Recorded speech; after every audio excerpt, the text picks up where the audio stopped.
para sa pagdiriwang ng anibersaryo ng Bacoor Cavite, kabilang sa pinagkakaabalahang programa ang Mutya ng Bacoor. Kaya naman sagaran ng paghahanda ng mga kalahok dito.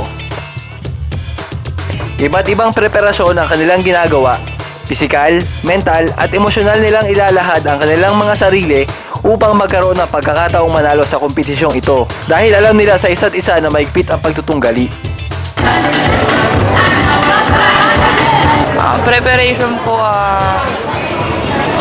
pinag-aaralan ko po yung mga Bacoor history, like the historical, cultural, the tradition of our place, of our municipality. Kami po ay naghahanda physically and mentally and also emotionally kasi po alam po namin na hindi lang po physically magbabago yung aming mga pag-iisip, kundi po pati emotionally maapektuhan din po sa pagsali namin sa Mutya.